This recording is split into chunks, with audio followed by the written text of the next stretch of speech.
اللہ تعالیٰ فرماتے سورہ احزاب میں سورہ نمبر 33 آیت نمبر 35 میں ان المسلمین والمسلمات، بے شک مسلم مرد اور عورتوں کے لیے، والمومنین والمومنات، ایمان والے مرد اور عورتوں کے لیے، والقانتین والقانتات، فرما بردار مرد اور عورتوں کے لیے، والصادقین والصادقات، سچے مرد اور عورتوں کے لیے، والصابرین والصابرات، صبر کرنے والے مرد اور عورتوں کے لیے، والخاشعین والخاشعات، خشوع اختیار کرنے والے، اللہ کے نزدیک جھکنے والے مرد اور عورتوں کے لیے، والمتصدقین والمتصدقات، صدقہ دینے والے مرد اور عورتوں کے لیے، والصائمین والصائمات، روزہ رکھنے والے مرد اور عورتوں کے لیے، والحافظین فروجهم والحافظات، اپنی عزت اور آبرو کی حفاظت کرنے والے مرد اور عورتوں کے لیے، والذاکرین اللہ کثیرا والذاکرات، اللہ کی بے حد تعریف اور ذکر کرنے والے مرد اور عورتوں کے لیے، اعد اللہ لہم مغفرۃ و اجر عظیما، اللہ نے ان کے لیے بے حد انعام رکھا ہے اور مغفرت رکھی ہے۔ جب ہم قرآن مجید کا مطالعہ کرتے ہیں ہمیں پتہ لگتا ہے کہ روحانی طور پہ مرد اور عورت کا درجہ ایک ہے۔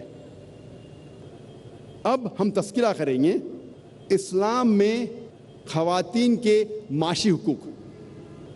اسلام نے خواتین کو معاشی حقوق مغربی ممالک سے کم 1300 سال پہلے دیے۔ اسلام میں 1400 سال پہلے بالغ عورت کو حق ہوتا ہے کہ وہ اپنی جائیداد بیچے یا خریدے بنا کسی کو پوچھ کے۔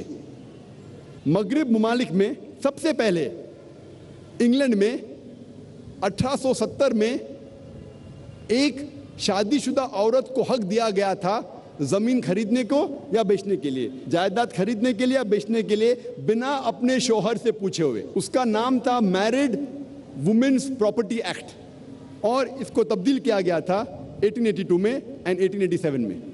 سب سے پہلی بار اسلام نے یہ حق عورت کو مغربی ملک سے 1300 سال پہلے دیے۔ اسلام میں عورت نوکری کر سکتی ہے وہ جو شریعت اسے اجازت دیتی ہے۔